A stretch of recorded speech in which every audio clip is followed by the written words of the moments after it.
So, VK on the beat, check.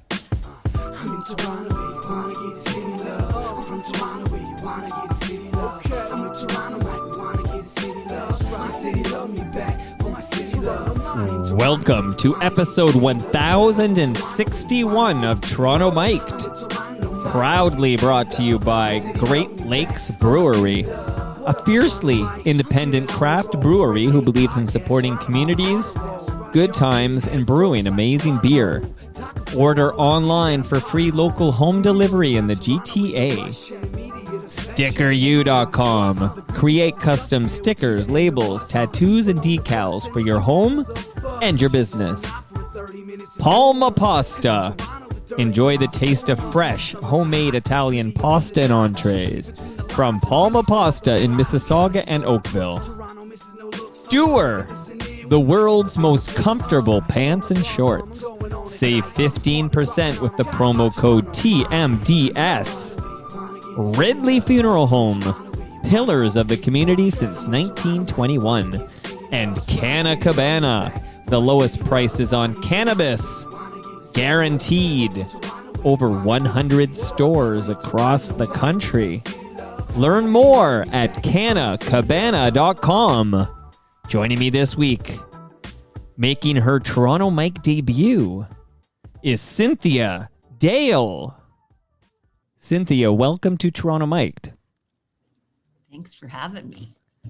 It's a pleasure. Can I tell you the origin story of how this episode came to be? It's not very long, but let me hit you with it. So I think it was Thursday morning. So we're only on Sunday night right now. But on Thursday morning, there was a tweet that came across my timeline. And the tweet read, "Are you the most famous person from your high school?" So right away, I get this. And of course, I'm not. But two names jumped into my head right away. One name was Brendan Shanahan, because Brendan Shanahan didn't graduate but went to Power for a few years. And then the second name that came into my head was Cynthia Dale. and I'm looking at you now. So you're actually wearing a Michael Power jacket. Michael Power St. Joe's, if we want to get technical here. Leather jacket that I probably haven't had on for I don't know, since I was 18. So that was about 400 years ago. But you kept it all these years. I did. You know, I'm a hunter-gatherer from way back, I guess. Yeah, I did. Were your Power years good ones? Like, what are your memories of Michael Power St. Joe's? They were so fantastic. Of course, that was back in the years where grade 13 existed too, right? So it was 5 years of, you know, I was a cheerleader. I was a statistician for the hockey team. I wore my skirt too short. I did all those things you're supposed to do in high school. And I went to some classes too. Yeah. Like, were they measuring like the distance between, I don't know, your kneecap and your kilt, the bottom of your kilt? Like, were they enforcing like the length of your kilt back then? They were measuring the distance you stood between you and the boys. Come on. Are you kidding me? Well, at least in my gang they were. But the girls, the guys I hung out with, for sure. Yeah, no, they were measuring. Yes, it had to be a certain measurement above your knee. I mean, I drive by some of the schools now and look at the skirts and think, oh, girl, your skirt is way too short. But I'm sure I did the same thing when I was 16 years old. And of course, you'd wear your skirt long when you left the house because that's what you're supposed to do. But then you got to school and you rolled it up at the waist, of course.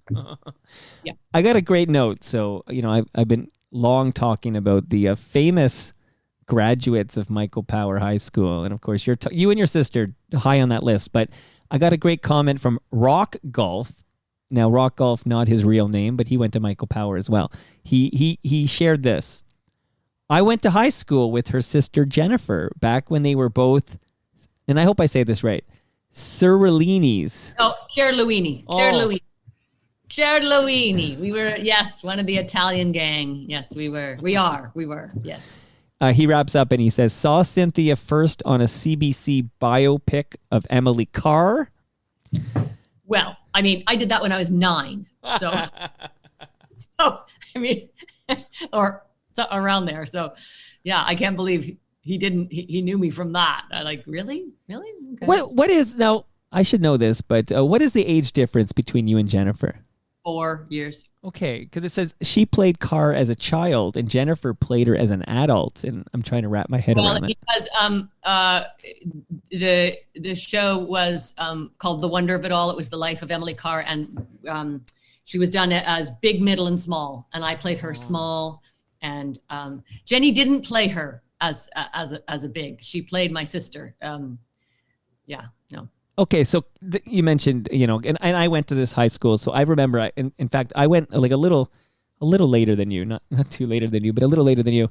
And I would tell people like 40% of this school seemed to be of Italian descent, and then 40% at the time I was going there was of Polish descent, and then there was sort of this like middle 20 where I kind of fit in, but a lot of proud people of Italian descent going to Michael Power High School. A lot of us back then. There were a lot of us, and we sort of took over the school. I mean, most of the gang that I hung out with was really amazing. A lot of the kids, our parents, our fathers especially, hung out when they were teenagers. Right. I didn't know that when I met this gang of kids at high school. And, my dad was like, what do you mean? Henry Mezzacano or Christina Talley or all those, all these people that our parents' generation all knew in Toronto, sort of at Christie Pitts area. That was a big area that my parents hung out in. Okay. Now, so did you live near Power? So I'm the last graduating class of that original location, but did you live in that neck of Etobicoke? I lived in Markland Woods, so we were a little further west. I lived in Markland Woods when Bloor Street ended there. Okay. Bloor Street ended at Markland Woods. There was no Mississauga when I was growing up. Literally, that didn't exist. Wow. So, I have, when they were tearing down Michael Power, St. Joe's. Yeah. I drove onto the lot when you weren't supposed to, because I do those kind of things, and I jumped over the fence and I took 3 bricks for me and my 2 best friends, because that's how much high school meant to us at the time. Can you shout out those 2 best friends? Yes, Leslie Jessen and Janet Mulligan. Okay. Where's that brick right now that you kept? In my office upstairs. Okay. I almost brought it down too. I thought, oh God, the code is one thing, but you want the brick too? I'll show you the brick. Well, Cynthia, if you were a true lover of that high school, you wouldn't have just, kept a brick. You would have bought a condo there. Oh, yeah. Yeah, right. No, I do have, sort of acid flashbacks of Sister Imelda. She didn't like me. Sister Imelda. Okay, so I don't at all remember her. I don't know if she made it too. So I graduated in 93. That's when I graduated from Power. He was the principal when I was first there. Okay, because Father James, we had Father James. Father James. Did you know Joe Tacker? I don't remember Joe Tacker. Yeah. One of the things, obviously this won't be just, 90 minutes on Power, but although I could do that. But I remember the house so it was like, I guess when you were there, did you have all the portables? Like, did you have center? Yes. Okay. Yes. Fell down the steps a few times. Yeah. So it's like a compound, because you got St. Joe's, right? It's a building. You got Michael Power, because back in the day, for those who don't know, it was like an all-girls school and an all-boys school. And then they merged at some point, I think in the 60s or something. But they merged when we were there. Now, and then you had your center portable, your north portable, there was like a gym. They had a 3rd gym that was like a portable. Do you remember this? And now, in the middle of this compound, they had like a little house. And this is where like the chaplains lived. Mm-hmm. Mm-hmm. There were a lot of priests and nuns who lived on the grounds, right? There were a lot. Do you remember, is she there still? Was it Sister? She was Sister Heenan, I think, at first. And then she left being a nun. And then she was Miss Heenan. And it was like, oh my gosh, really? Wow. Like, how did that happen and why? And she was fantastic. I think she taught us geography. I remember that was like a huge big deal at the time. Well, that means she met a boy or a girl, but she met somebody. Yeah. All right. Why the name Dale? Like, was Dale, like, where does the name Dale come from? Because both you and Jennifer are known as Dales. We started in show business when we were really young. I was 5, and it was an agent that Cher Louini didn't fit on a marquee. Now, mind you, Dale hasn't had to fit on a marquee either, really, but Cher Louini really wasn't going to fit on a marquee. And back in the 60s, you changed names, right? Like you couldn't stick around with a cool name. And so, yeah, it was changed. And then it just sort of stuck, and we worked all the time, and then it was too late to ever change it back or anything. I never legally changed my name because I couldn't do that to my father. Oh, okay. So if I see your driver's license right now, you're a Curluini? Cheer, but no, actually I'm a Mansbridge on my driver's license. Okay. I need to see the birth certificate then. Okay.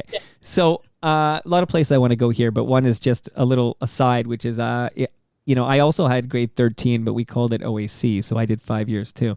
And then that 5th year of OAC, I wanted like some easy courses because I was going to U of T and I just wanted some bird courses. And I took what I thought was a bird course, and it was kind of a bird course to be honest, but dramatic arts OAC. And in that room, I remember there would be actually like a photo of you and Jennifer, like 2 photos, and it would be Cynthia Dale, Jennifer Dale. Like these are photos in the Michael Power drama room. PJ Hunt didn't he run it then, Mr. Hunt? Maybe that wasn't my teacher, but. Oh well, yeah, I think he ran it, and I think probably that he would have asked us to, give him 8 by 10s or something. I mean, I tried to do bird courses too, but I was doing courses that like, okay, we won't talk about it all the time, but did you have to have a chick? Did you have to, in science class, were you given a baby chick and you had to imprint to you? No. Okay, so we had this whole program in science class. I don't remember what grade it was, grade 11 or 12. And everybody was given a little baby yellow chick. Wow. And we were supposed to take it home on the weekend, and I couldn't bring my chick home because we had a ton of dogs and because of life. And so I put a little red felt marker on the top of the chick's head so that I know which chick was mine when I got back to school on Monday morning. And I came into the class. And the teacher was like, who put the mark on the chick's head? And I was like, I did, and he's like, okay, other chicks peck at red. They pecked this poor little chick to death over the weekend. And I was responsible. Oh my God, you're a murderer. I know. I was in so much trouble. I failed. Like she was like, you're getting a fail. Yeah. I'm not even giving you another chick to try and redeem yourself. That sounds traumatic. It was awful. It was awful. So, I just went to a football game or a hockey or something. Because I just went and flirted with the boys. I mean, I didn't take it very seriously. Does Peter Mansbridge know you're a sociopath? That's what I want to know. Oh my God, it was bad. Again, and now we're gonna move off power, but it's funny. Earlier today, so literally this morning, I've got 4 kids, but a couple are younger, and they wanted to see E.T. It's streaming on Disney Plus or something. So we're watching E.T. And then in E.T., Elliot, the boy, they got to dissect frogs. So first you got to put the frog in the jar and you put some cyanide and then it dies, like it poisons to death, right? And he can't do it because he's like in simpatico or whatever with E.T. I'm giving spoiler alert. Is it too early to spoil E.T.? It's okay? Okay, I'll continue. Okay. And then I tell a story to these kids, 6 and 8 years old. I'm like, when I was in high school, because I remember it was in the portable, and I remember we had to dissect pigs. Okay, I don't know. What did you dissect in science? Frog. Okay. We had pigs, like baby pigs or something we had to dissect. And this was the topic of conversation this morning. And now I'm hearing you talk about these chicks. We never had the chicks, but you don't end up killing the chicks, right? Like what happens at the end of this experiment? I think they're sent off to a farm, but mine never was because mine was pet. You killed yours. Okay. I didn't. I was responsible for its early demise, though. By the way, did you know that Brendan Shanahan went to our high school? I did. Yes, okay. I did. Mm-hmm. Who do you think is the most famous person to go to Michael Power High School? You. No, that's a good answer. Okay. I wish, right? Okay, so I wanted to ask you about this beginning, but it sounds like you were an actress from the time you were like 5 years old or something. But I was reading about how you and Jennifer went to an audition together, like your first audition, and that you got the gig. Is that a Wikipedia fact, or does that need to be corrected here on the record? That is a Wikipedia fact, as opposed to the one I think I don't know if it's still on Wikipedia that I like going to monster truck rallies. Oh, that's not true. No, that's not true. But yeah, we did. It was our first audition. It was 1965. It was at the Royal Alexandra Theatre. It was for summer stock productions of Finian's Rainbow and Gypsy and Annie Get Your Gun. And yeah, we got picked. Me, Jenny, and my sister, our middle sister, Loretta. Yeah. Oh, I'm learning now. So there was 3 actresses in the. And there is a younger brother, and he also was briefly in the business too. Okay. Yeah. That kind of, my mother was a bit of a show business mom. Like, did she just push you into it, or did No, she didn't push us into it, but she was a Mama Rose. There's no doubt about it. If Wow. you know what that means. Yeah, no, I mean, you know, all they can do is take you to every audition you want to go on or that you're sent on, but you're still the one who's got to get the job and do the job. And yeah, we worked a lot. I worked a lot as a kid. Very soon, I'll ask you about another actor who changed his name at a very young age. This is like a teaser that this is coming soon. But this actor I'm going to ask you about, he's got a lengthy list of credits for being a child star. But one of the credits is whenever Wayne and Schuster needed like a little kid for a skit or whatever, this person, who we'll talk about soon, would play that role. And then I was checking out your early roles, and I saw, oh, look, Wayne and Schuster, super special. No, I must have done a dozen Wayne and Schusters. I did all kinds of them. Yeah. Tommy Hunter, Wayne and Schuster, all of them. Yeah. I was like the little kid on CBC all the time. Yeah. Amazing. Okay. Now there's a few spots I want to, dive deeper into, but one is, we're going to go to 1981 here. Okay.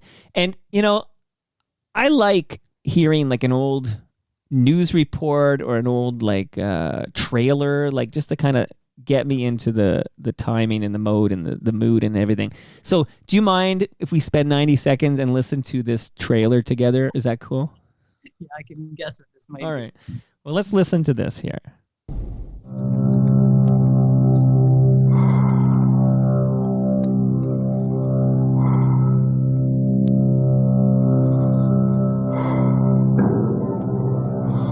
It's a bad time, this time of year. How many times is he gonna tell this story? Oh, let him tell it. I love fairy tales. This ain't no fairy tale, little girl. If you don't take it seriously, you're a fool!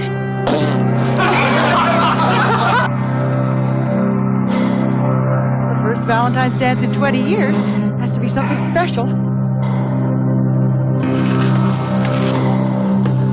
Look, Landers, you gotta get a lot of exercise if you're gonna grapple with Gretchen. Oh, yeah? Well, I got a Valentine for her that she's never gonna forget. Right to the heart, huh?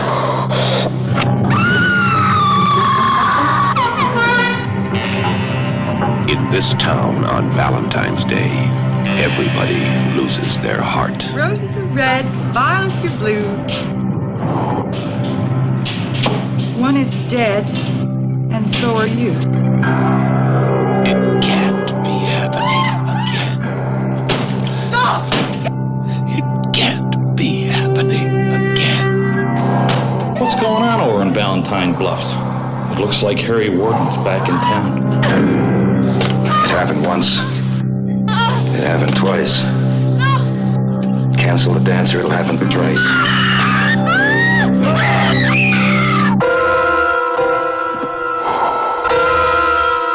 In the town of Valentine Bluffs, there are many ways to die.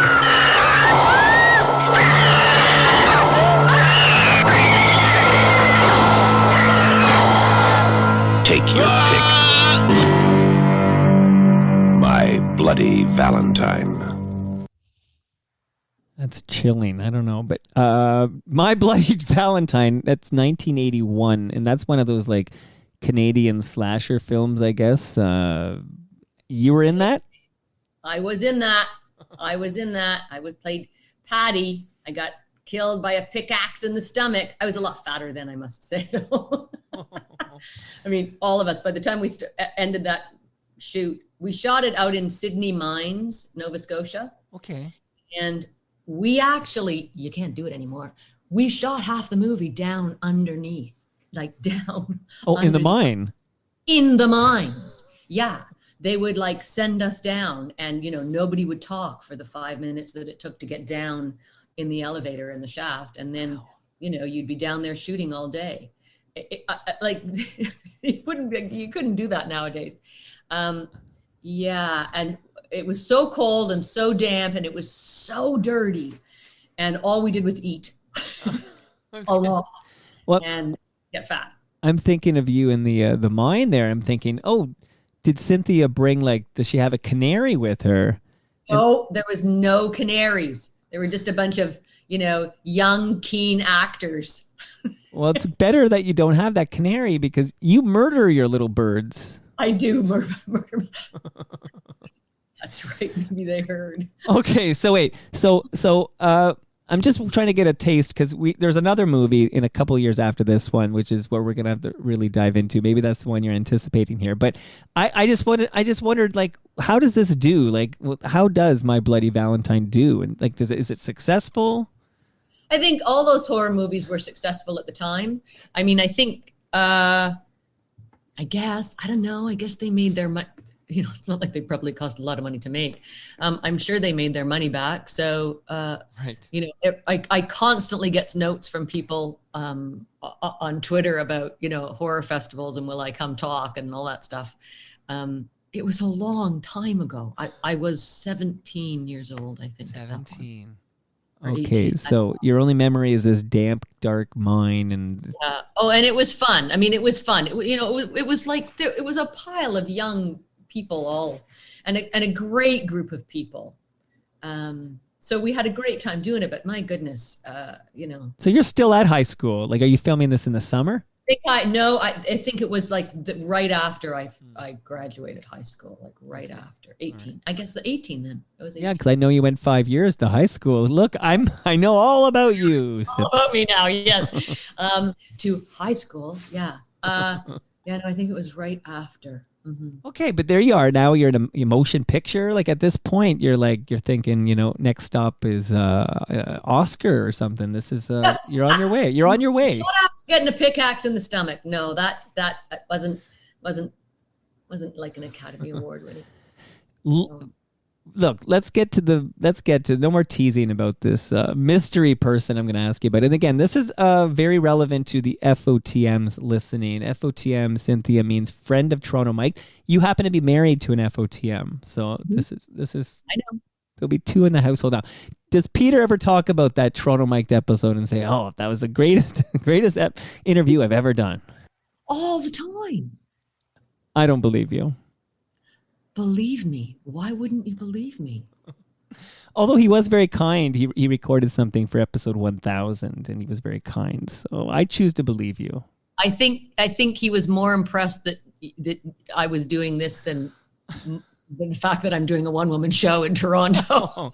Oh, we'll have to get to that. But that means he's going to listen. So now I have to... Maybe yes.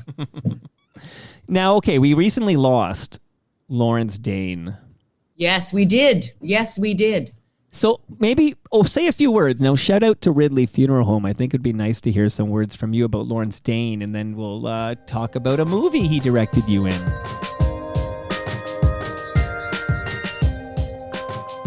We will return to Cynthia Dale's Toronto Mike debut in a moment. I want to thank some sponsors for helping to fuel the real talk here on Toronto Mike.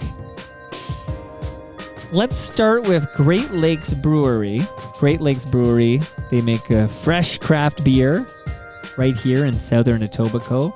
You can find them at LCBOs. I heard you can find them in some grocery stores now. But there's free delivery in the GTA. Go to greatlakesbeer.com. Palma Pasta. Go to palmapasta.com. Delicious, authentic Italian food. And they're in Mississauga and Oakville. 4 locations to serve you. StickerU.com. Go to stickeru.com wherever you got your Wi-Fi. Their headquarters are in Liberty Village, but they're all over the world. Quality stickers and decals and such. Great partners of the program. Ridley Funeral Home. They've been pillars of this community since 1921. Brad Jones there has his own podcast, Life's Undertaking. I urge you to subscribe and listen. Canna Cabana. If you heard the episode earlier, was it earlier this week? Is it last week? I think it was Tuesday night in the backyard. We enjoyed Canna Cabana product. They won't be undersold on cannabis or cannabis accessories. Go to cannacabana.com. And Doer, I spoke at a conference Friday. I was moderating a panel, and it was fantastic. The O Cannabis conference. And I biked to the well, it was around near the airport, and I biked there, and I was wearing my Doer pants and my Doer shirt. So comfortable, rugged, stretchy, and they looked good on stage. Doer, I can wear my Doer in the bike lane and wear it into the boardroom, and I love it so much. Save 15% right now if you use the promo code TMDS at doer.ca, D-U-E-R, or go to the new retail store here on Queen Street and support the sponsors that make this all possible. Now let's return to my conversation with fellow Michael Power graduate, Cynthia Dale.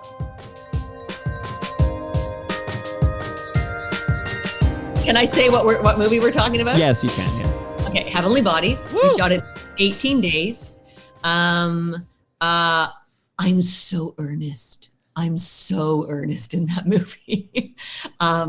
Yeah, I was just, we only got a second take out of the whole movie if the camera screwed up.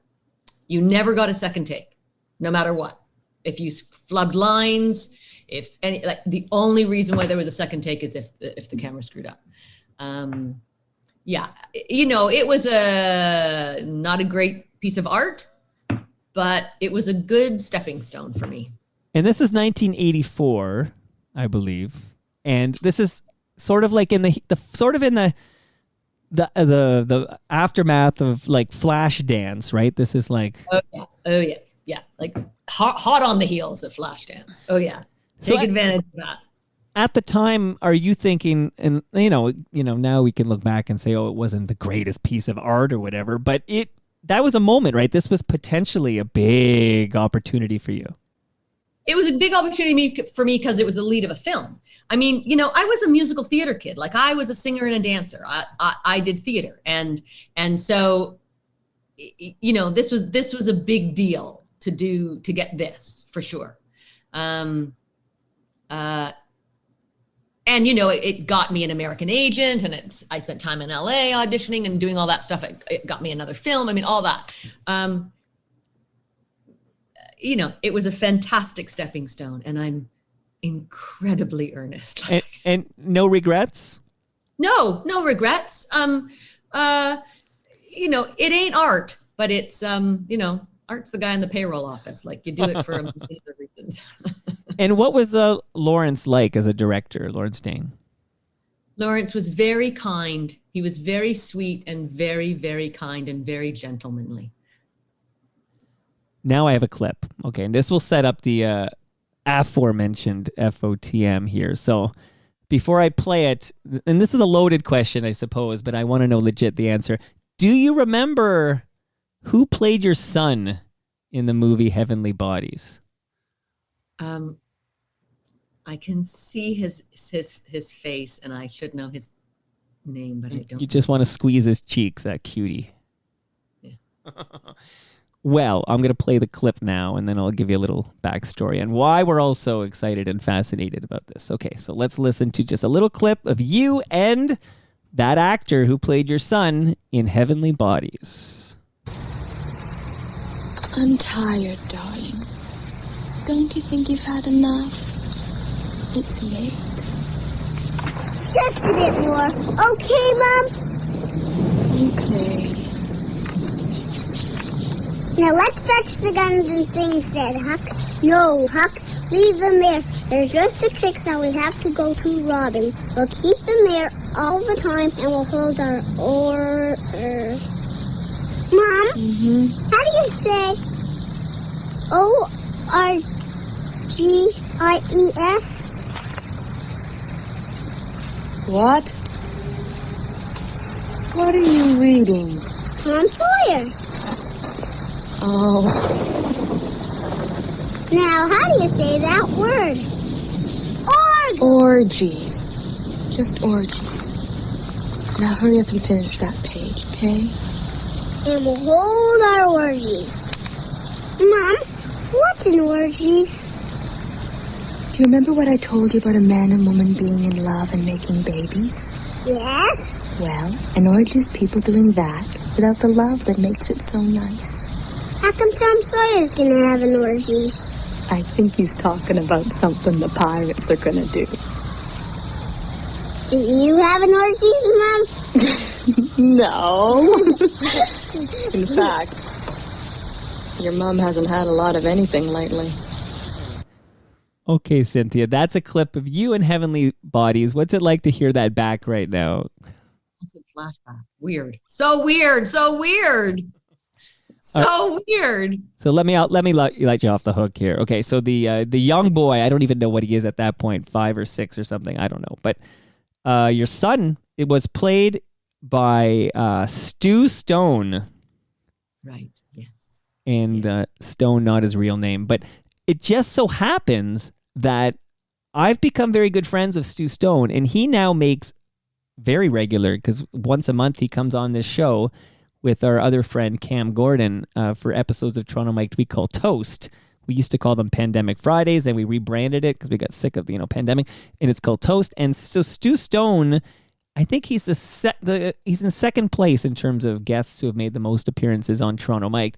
But when Lawrence Dane died, we played that clip on Toronto Mike and we talked about it. And I just can't believe, finally, I've completed the collection here. Cynthia Dale on Toronto Mike. That's a small world.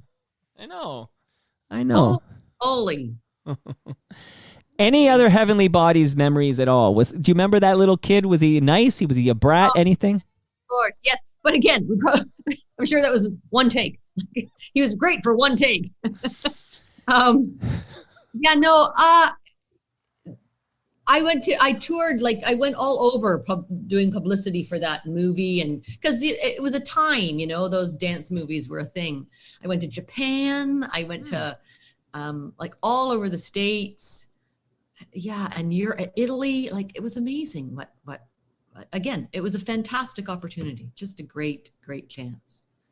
And you alluded to it earlier, but I guess that opportunity in Heavenly Bodies, it led to you, you went to the States for a while, right? Tell me a little bit about that. You what is it? I did what every Canadian actor does. You go and you try pilot season in the States. You just, you go down to LA and you get an agent and you go and try and do pilot season. Nothing clicked. I just wasn't one of the girls that got the kind of stuff that, I was auditioning for. I did get a movie with Nick Cage called The Boy in Blue. Again, that was fantastic to do. And, I was lucky. I worked a lot. I had great, great opportunities. And that's not the last movie you do with Nick Cage, No, I know, but I didn't see Nick at all when I did the next one. I didn't see him at all. Okay, so before we mention that next one, which it's a big movie, but you were in New York for a while too, right? You were doing some off Broadway work. Yeah, I did a play down there. It was a Canadian play called Tamara, and it was fantastic to do. And I was doing that play when I auditioned for Street Legal. And then came up back home, and then that was it. And the rest is history. Yeah. And can I say what that other movie was? Yeah, of course. So Moonstruck. Yeah. It happened because Cher got pneumonia. She was really, really sick. And so within a few hours notice, like the night before, they called a bunch of girls in, 5 or 6 girls in they had to change the shooting schedule, and shoot a scene with John Mahoney on a day when Cher was supposed to work, but they hadn't had a chance to audition for this part or anything beforehand. So I was called in, and you were told to bring your own wardrobe because you were going to audition in the morning. And if you got the part, they didn't have a chance to find wardrobe for you. You just had to go. And I think I was like the first or second girl in, and they told me to wait. And I went out and sat down in the waiting room, and all the other girls were like, well, what are you still doing here? Why aren't you leaving? And I it was an awkward situation because I knew I'd got the part. And it was a fabulous day of filming. And it was the day that the Academy Award nominations were announced.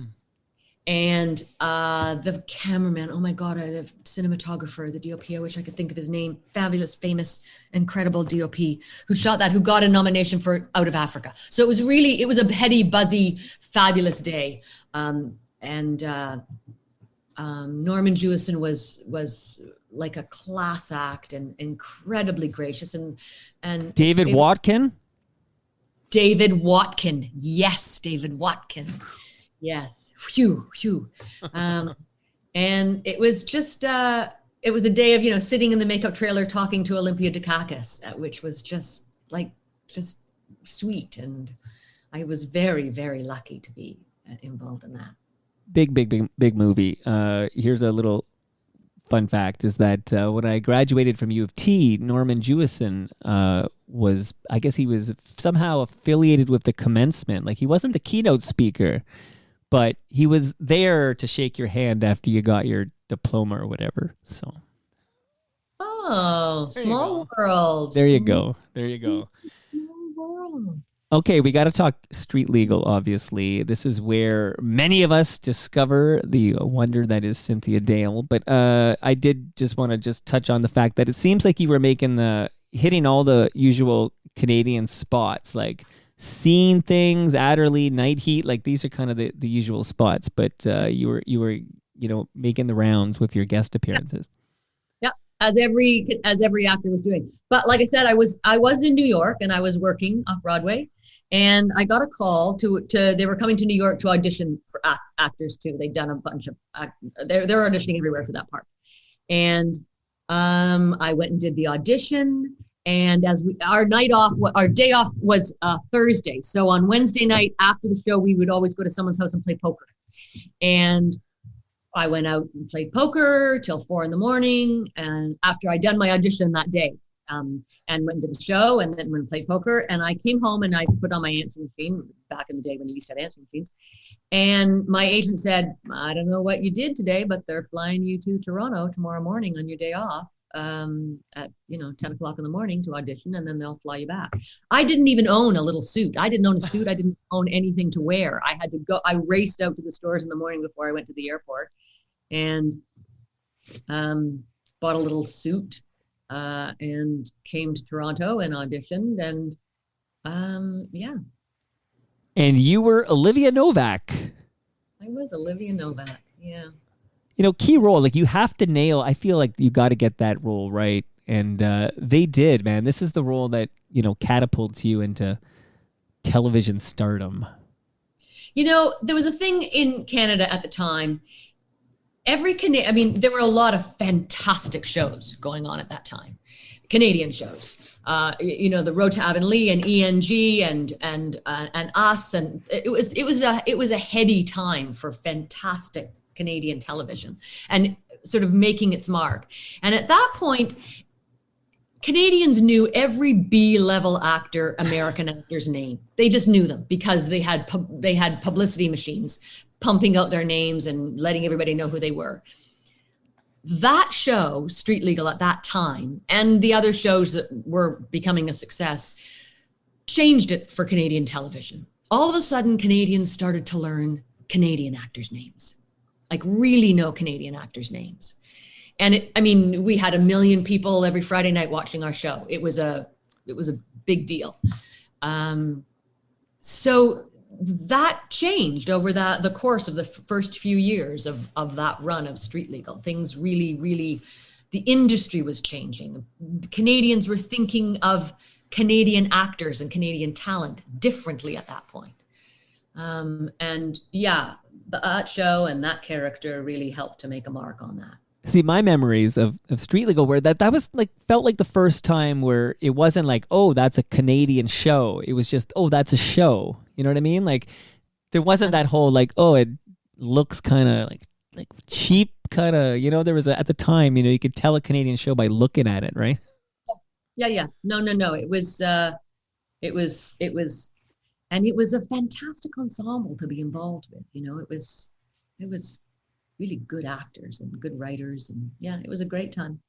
And how long was that initial run of Street Legal? 7 years for me. Wow. Okay. Okay. So I actually did pull this clip. So I want to hear a little of the theme song here, just to bring us back. But this is from 1992, I believe. This is CBC Public Broadcasting. Watch Here and Now, the CBC Evening News, weeknights. What are you up to? I can't discuss it. Then let me guess. You've decided to become a movie producer. Yes. You think you can hop in the sack with Olivia every couple of months, lie to me about it, then say sorry and start over? I didn't force you. You were just as eager as I was. You're right. But as I said before, I learned from my mistakes. Sherry, I think that if I find the right woman, my whole life will turn around. Now, Rob, you realize that's a fairly tall order for a first date. Hi, my name is Rob Diamond. I'm What the hell are you doing? Give me that. Oh, come on, Rob. Lighten up. It's funny. Business. Oh, I thought we were partners. Give it. Thank you. Okay, you said you wanted to box? Fine, start training because I'm going to kill you. I mean, I don't understand you. You work with children every day. I mean, isn't that why you transferred to family court? I didn't say I hated children. I just don't want to have one. Why didn't you tell me this?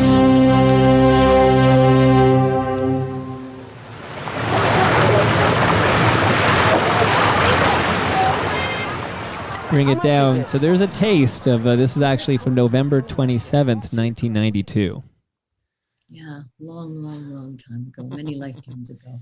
Okay, but tell me now, what I want to know is how did it change your life? Like, because I'm meeting you for the first time. You're now in FOTM, but there's like Cynthia Dale pre-Street Legal and then post, I would imagine. Like, how did this change your career and your life? It changed everything. 7 years on a successful show and it being a successful character, it changed everything. I mean, I became a well-known commodity. Which was fantastic, perfect in the business. That's what you work for, and it gave me the opportunity for other work that I wanted to do and other people I wanted to work with. It was great. Yeah, 7 years, it changes completely. So why did it end? I mean, 7 is a great run, but then you're wondering why not 8? It was time. It was time to end it. I think it was time to end it. I think people were ready for it to end at the time. Time to end. And what was it, was there a thought like, okay, next up is like that, I don't know, that big NBC sitcom or something? Was this the... Oh, I did a not a very good series after that called Taking the Falls that lasted only one season. It was not very good. And then I came to the Stratford Festival and did Camelot and decided not to leave for 12 years. Well, are you there right now? Like, I mean, not the fest, but you're in Stratford right now? Stratford, yes, I live in Stratford. So is that basically when you, for the Stratford Festival, that's when you fall in love with Stratford itself and have been there ever since? No, I had been in I was at the Stratford Festival when I was 21 for a season, and I didn't like it at all. I didn't like being in Stratford. I didn't like being at the festival. And so I sort of never really thought I'd come back. But when Richard Minette asked me to come and do Camelot, I fell in love with the festival for sure. And then he asked me to do Man of La Mancha the year after. And he just Richard Minette was the angel on my shoulder, and he gave me the best parts that I've ever done in my entire life, that I ever could have done for years. And so I stayed because I loved working there. How do you meet Peter Mansbridge? I met him when I was doing Street Legal at a CBC function. Right, of course. Yes. And you're still digging Peter. He's still the dude. We still hang out together, yeah. All right, I want to talk to you, if you don't mind, about your music for a minute here. Like, I'm not sure people, I mean, of course, many do, but I think some people will be learning right now that you're a fantastic singer. I probably work more as a singer than anything, actually. Yeah. Yeah, most of the shows I did at Stratford were musicals. Right. But you did, even Stratford, though, that's still, there's a barrier where like the average Joe at the Tim Hortons having his coffee isn't going to Stratford. Do you know what I mean? Like there's a... Yep, that's true. And so, I mean, it's not like they've seen me sing and dance that much on TV, so no. I hope they come to my show. Please come to my show. Okay, well talk about the show right now. Then I want to play a little of you singing and then talk a little more about music. But please, promote the show right now. Okay, the show is called Take the Moment. It's at the Winter Garden. Musical Stage Company is producing it. It is, I got called by the artistic director, Ray Hogg, back in November. I was sitting in Scotland. And he called me and said, I have a proposition for you. And he said, I want you to do a one-woman show. I want you to do a show of stories and songs, and we'll produce it at the Winter Garden. And I sort of freaked out a bit for a while, and I debated, and I gave him every opportunity to back out for weeks. But I also realized you can't say no to something like that. You're not allowed to have the universe put a gift that beautiful in front of you and then turn it away. You can't. Not at 61 years old when you've spent your entire life in the business. And so, as scary as it is and as hard as it is, I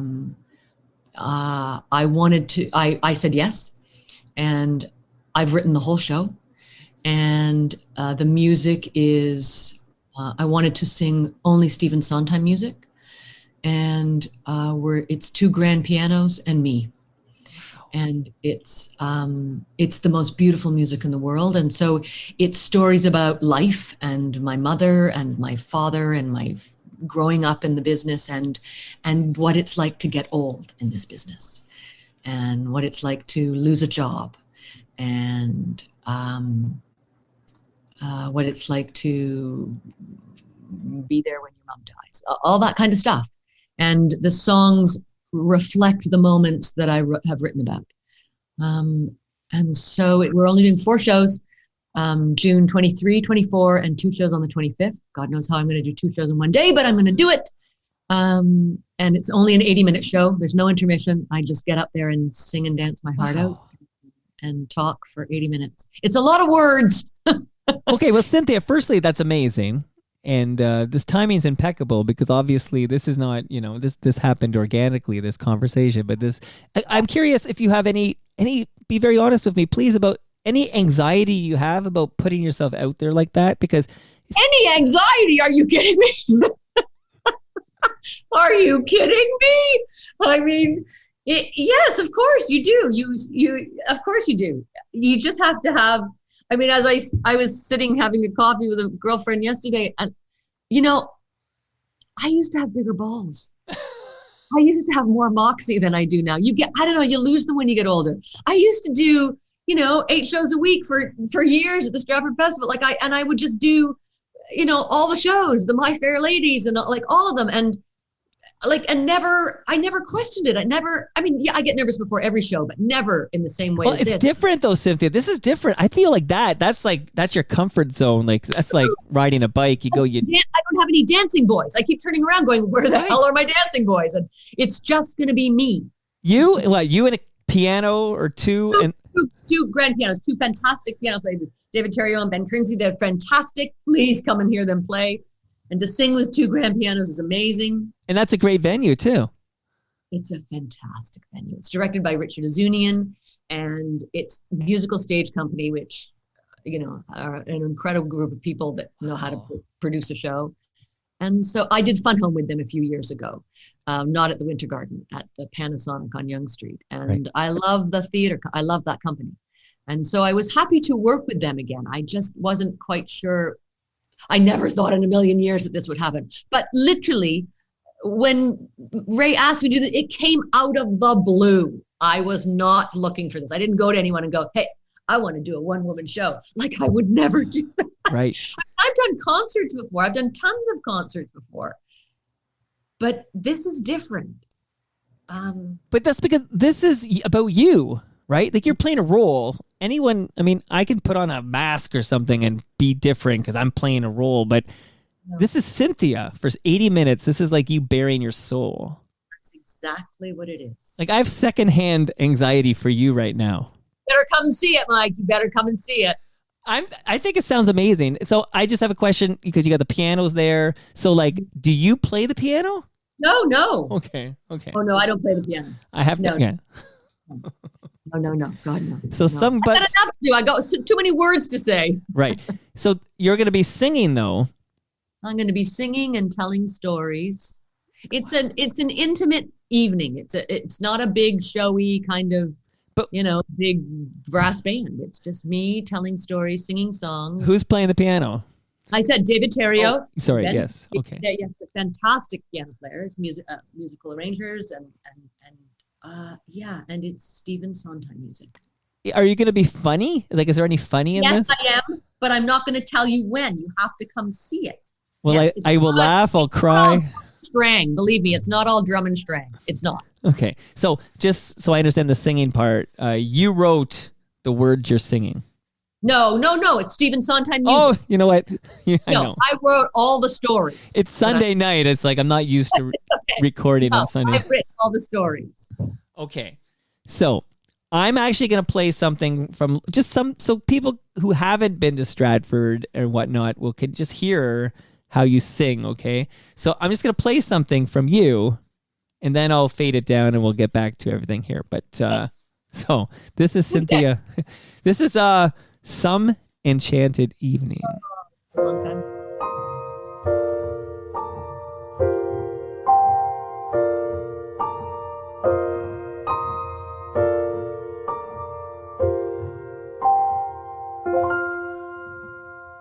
Some enchanted evening, you may see a stranger, you may see a stranger across a crowded room, and somehow you know even then, that somewhere you'll see him again and again. Some enchanted evening, you may hear him laughing, you may hear him laughing across a crowded room, and night after night, as strange as it seems, the sound of his laughter will sing in your dreams. Confirmed, you can sing. Thank you. All right, I'll put it nice and low in the mix so it doesn't interfere here. But okay, so beautiful. And again, if somebody wants tickets to your one-woman show, where do you want them to go? Go to musicalstage.com, and it's in the Marquee series because they opened another show called Dixon Rose, or they're opening it this week. That's playing at High Park. So there's different shows you'll see on their website, and mine is in the marquee section. The show is called Take the Moment. And yeah. There seems to be a lot of stuff happening at High Park. I just saw that FOTM Hawksley Workman was playing High Park. And I only know, like, I'm in High Park all the time, and I know they always do, like, Midsummer's Night's Dream would be always happening in the park. And so I'm just wondering, do you know where specifically that these concerts and productions are happening in High Park? Nowhere No. Haven't been there. No, we'll have to figure that out. That's cool though. And I just want to ask you about the reboot of Street Legal real briefly here, because I take it that people weren't ready for more Street Legal in 2019. No, they weren't. Which was really too bad. It was a really fantastic show that they gave it a lot of publicity. They gave it a push. And we were, I think, a byproduct of political decisions. I don't think we were canceled because of bad ratings, because lots of shows that stuck around had worse ratings than us. I think there was a bit of politics going on there. Could you elaborate? Because that sounds very interesting. No, that's sort of what it is. And I just think that, shows come and go, and that's, you have to be a big girl, and that's just what happens. But I've also been around too long to just think that shows, come and go only because of ratings. They don't. They come and go for lots of other reasons too. Now, I'm sorry that didn't work out. I can tell you this though, because I also hope that this you're only doing the 4 shows, so it's gonna be. I hope it's such a success that No, yeah. I mean, it's not enough shows to build word of mouth or anything like that. So you really just got to hope that people sort of see the posters on the subway, or because I know they're on the subway and stuff, or see them outside the theater and think, oh, well, let's go spend 80 minutes listening to some stories there. But you have a brand name, as they say. The Cynthia Dale is a name that everybody knows. So Well, I hope so. It's a funny thing, when you get older in the business, you wonder how much if that commodity holds. So hopefully at some point down the road, like I don't know when this will be, but at some point there's like a TMLX event. That means a Toronto Mike Listener Experience, and I could see you and Peter as FOTMs make an appearance, and then I get to reunite you with your son from Heavenly Bodies, and then we can. Oh no, I'm going to arm wrestle him for the guest spot of regulars that can come on the show more. Oh, don't tease me like that, because I would love that. Oh, I'm here. I'm around. That would be amazing. Come on, you or me. Come on. Oh, that's no contest. I'll take Cynthia Dale every day of the week and twice on Sundays. That's for sure. Stu will not be happy. He will not be happy. Before we say goodbye, though, do you mind if I tell you a little bit about what Stu's been up to since he was your son on Heavenly Bodies? Yeah. Because it's kind of I find it to be a wild career he's had. So he was like, and I'm only going to hit some highlights, but he was Ralphie in the Magic School Bus, which was a big deal. He was the best friend of Jake Gyllenhaal in Donnie Darko. Oh, wow. He's in Donnie Darko, okay? And he does a bunch of this and that, and he's doing all this stuff. And at some point, this is like when he's growing up now. So that's all like he's young. And of course, as child actors do, they become adults at some point. And he then sort of discovers this new phase of his life where he's a rapper who's rapping with Jamie Kennedy on MTV. What?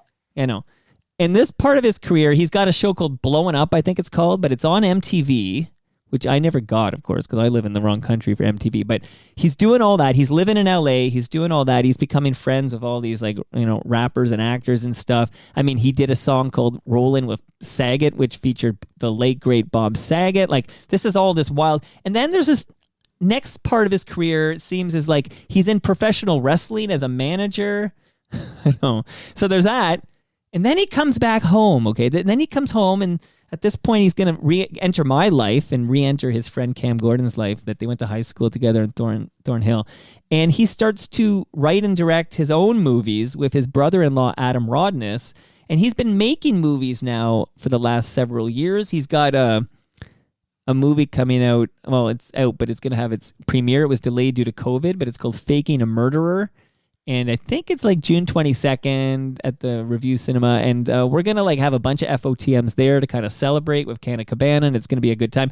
But Stu Stone's just doing all this stuff, rapping and acting and directing movies. And I'm telling you, there's got to be a Stu Stone production starring Cynthia Dale.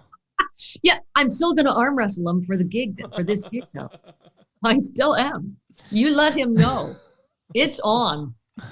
Cynthia, I love this, honestly. Thanks so much for doing this for a fellow Power grad. Thanks so much for reaching out. Like, seriously. I don't know what took me so long. I think I was intimidated by you. Like, asking... Why? Me? I know. Because asking Peter to come on is like, oh... Well, you weren't intimidated by Pete, but you were intimidated by me? Correct. What? I know. Get Mansbridge on or whatever. By the way, Mansbridge was also pushing a book, which means I think he was going to do anything and everything, right? Well, I'm pushing a show, but that's not why I came on. I came on because we both went to Power. We both went to Power. And do say hi to Peter for me, and I hope he listens, and I hope this was up to his high standards. And I can't wait to get you back on the program. Good luck with that. I can't wait for you to ask me again. I can't wait. And that brings us to the end of our 1061st show. You can follow me on Twitter. I'm at Toronto Mike. Cynthia is at Cynthia Dale. Go to her one-woman show. It sounds amazing. Buy a ticket or two. Do it now. Our friends at Great Lakes Brewery are at Great Lakes Beer. Palma Pasta is at Palma Pasta. Sticker U is at Sticker U. Doer are at Doer Performance, D-U-E-R. Ridley Funeral Home are at Ridley FH. And Canna Cabana, they're at Canna Cabana _ See you all next week.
And I'll play this guitar just the best that I can.